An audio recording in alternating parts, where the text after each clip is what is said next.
Hi everybody, I'm Andrew. And I'm Easton. And this is Peak RC. the whole RC game, really.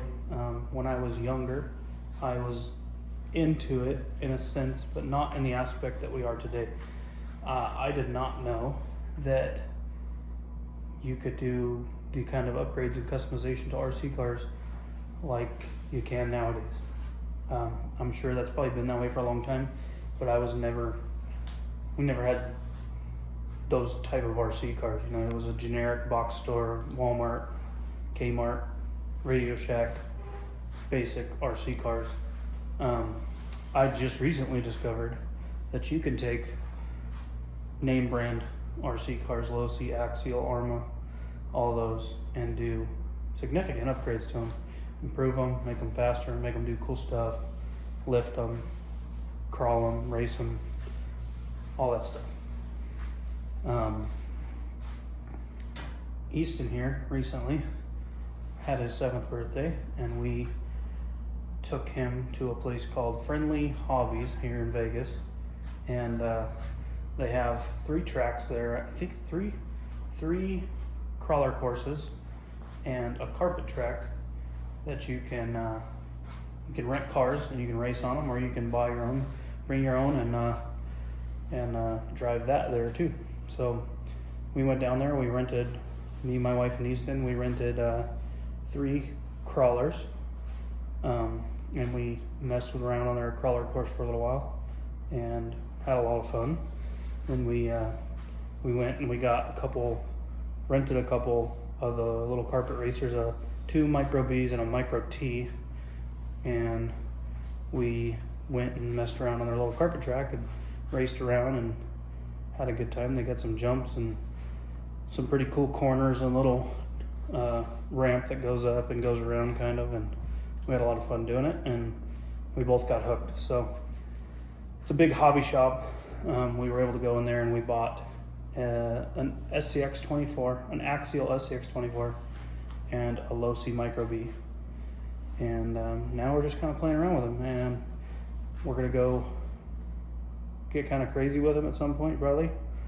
Do a bunch of upgrades, customize some stuff, just have some fun with them. So I'll show you what we're working with here.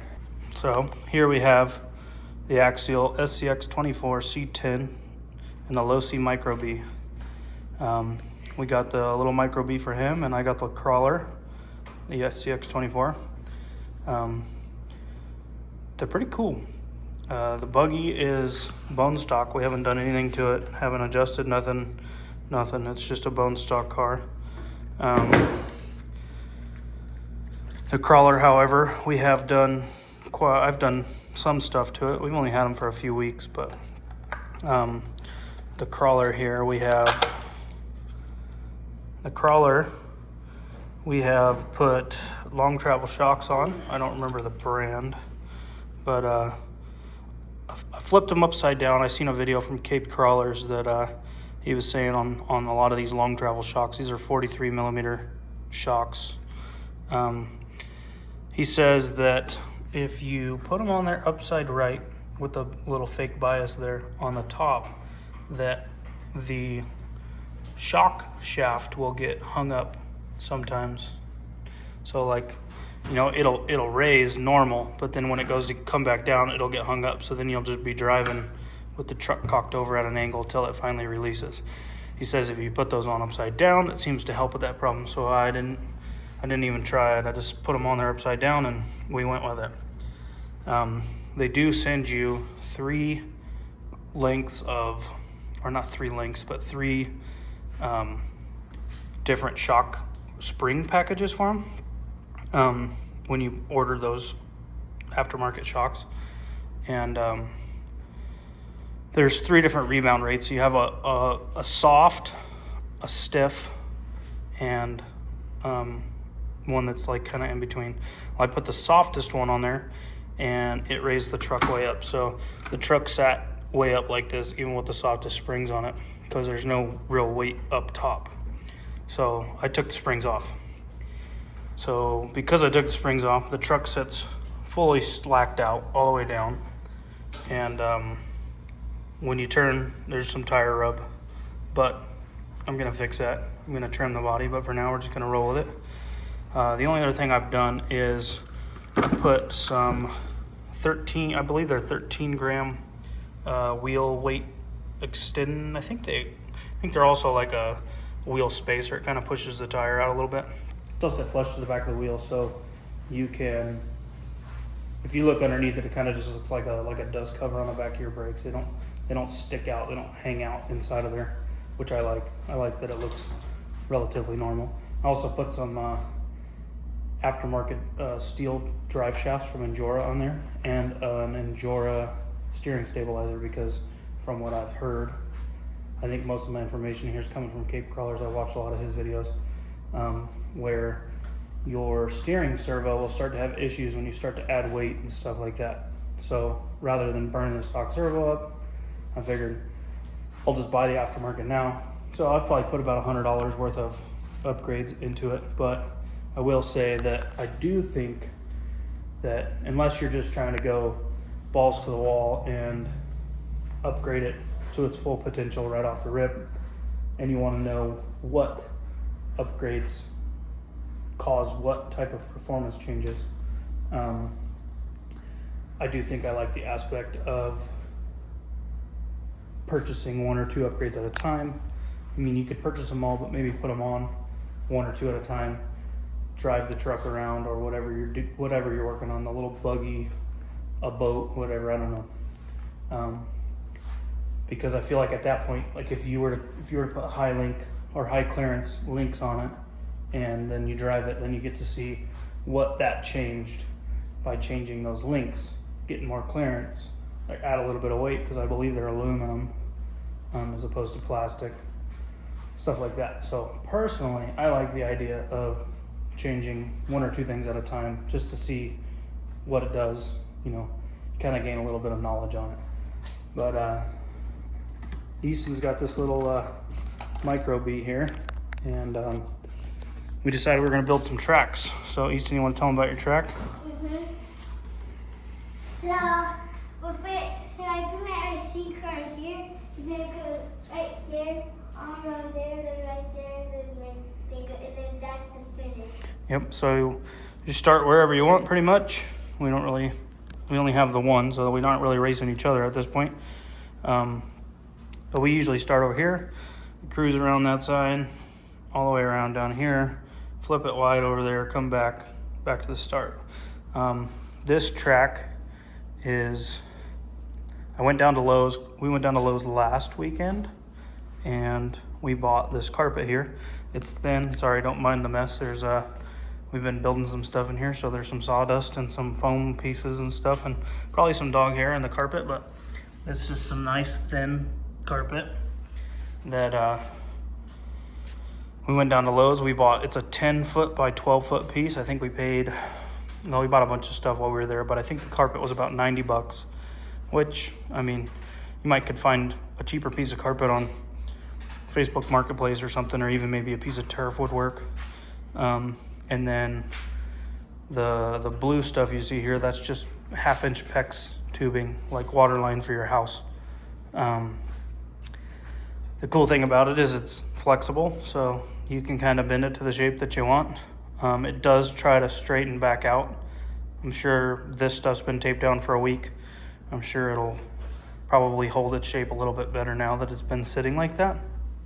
We did try to tape it down with some wide electrical tape, and it didn't stick very well to the carpet, so I had planned on going and getting a roll of gaffer's tape, I believe it's called, and it's like a cloth tape that a lot of camera crews and stuff use, I guess, to tape down like cords and stuff on movie sets or whatnot. I think that's primarily just to keep people from tripping on the cords or whatever.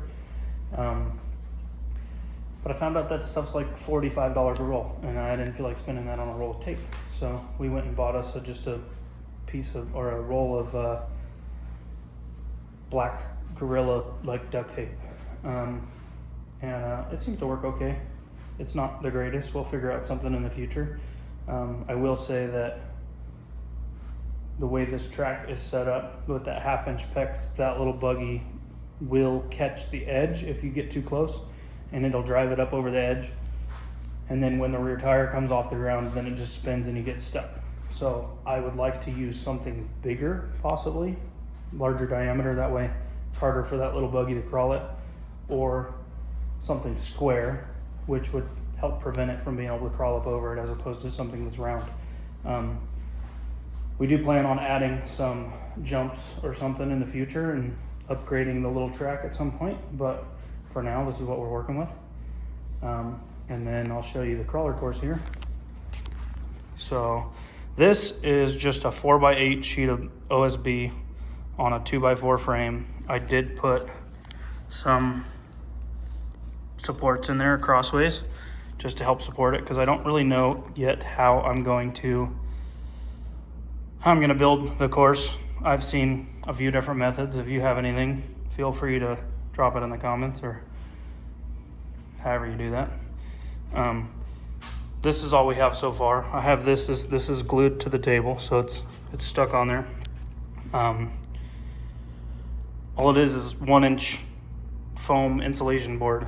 I just kind of drew a random shape, roughly the size that I wanted to have this one obstacle, and I just started with the lower shape, and then I started making them slightly smaller as I went up and cutting different angles and stuff into them to build the basic course. And then these are some rocks that well, it's still foam board, but we're calling them rocks, that Mr. Easton here cut out for me.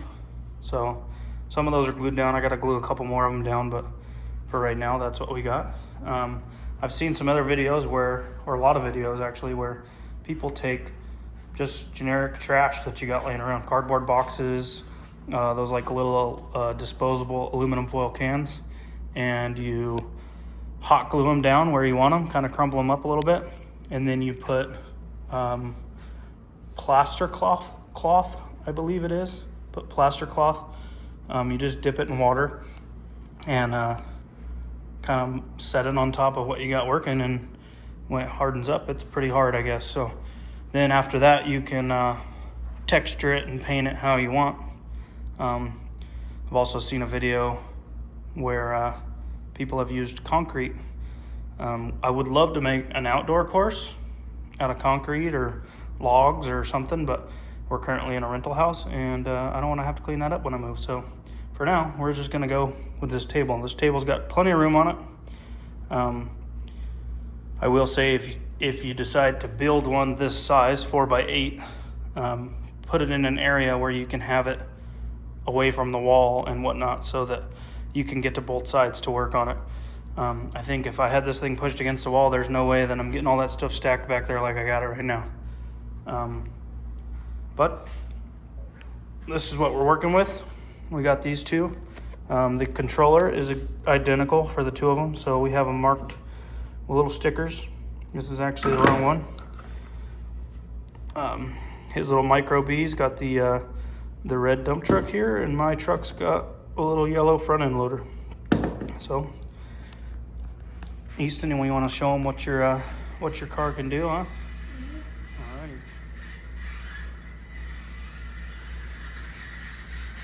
See what I mean? That right there is what we're talking about when the car crawls up onto the PEX line there. It doesn't have a locked differential. There's no spool or nothing in the differential. So when it crawls up on the corner like that, it takes the path of least resistance, and the one tire that's off the ground is the one that's spinning, so you don't get any traction and it won't go nowhere.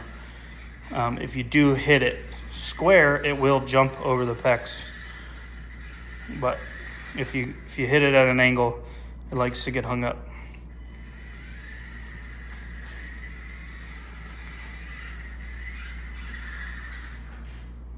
Just like that. So right now he's stuck on there.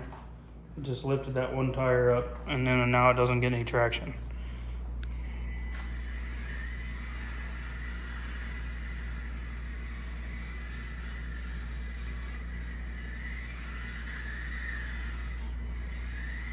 Think you can go faster? I can try. Give it a go. Oh no. It's gonna take some practice to get used to it, huh?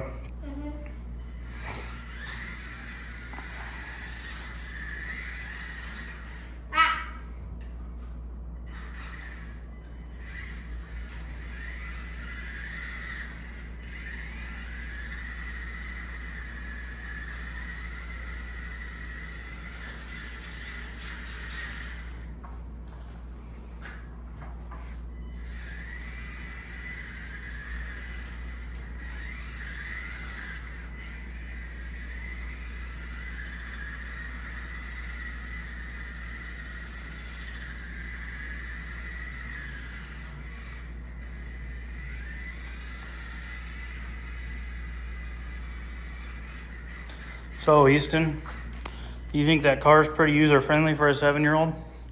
What? Is it pretty user friendly? Is it easy to use for a 7-year-old? Yeah, yeah. So on the controller for this thing, there's a switch that it will set it to 75 or 50, 75 or 100% throttle. So if it's at 50 and you hammer the throttle down, it's only going to be 50% throttle. So it's got some adjustability there. You can turn it down if your kids are younger, or even if you're not very familiar with them or comfortable with them yet. I'm not. I know that. But that's pretty much the gist of that little car there. It does. You can do some pretty cool little jumps with them. I did find out that on these Micro Bs, I'm sure it's like that on a lot of RC cars, name brand RC cars, but the trigger for the controller, cars actually have brakes in a sense. So when you pull the trigger, you're giving it throttle, it's going. If you let off of the trigger, the car will coast for a minute until it stops, right? If you push the trigger forward as it's going forward, it will actually stop the car. Slow the car down and stop it, instead of just going directly into reverse. You could show them. So now show them without hitting the hitting the brakes. See how it kind of just rolls? That's the difference there. I thought that was pretty cool. I didn't know about that. We were messing around with it quite a bit, and then I actually seen somebody else's video where they were talking about it. Thought that was pretty cool. We'll go ahead and set up over here, and I'll show you a little of the crawler course. We'll check it out a little bit. I'll do a little trial run for you. Plan on putting plaster cloth on that to make it a little more durable. You can hear the tire rev there.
So that's kind of the gist of what we got going on so far. We do plan on making some build videos on the crawler course when we get some more materials, figure out what we want to do exactly.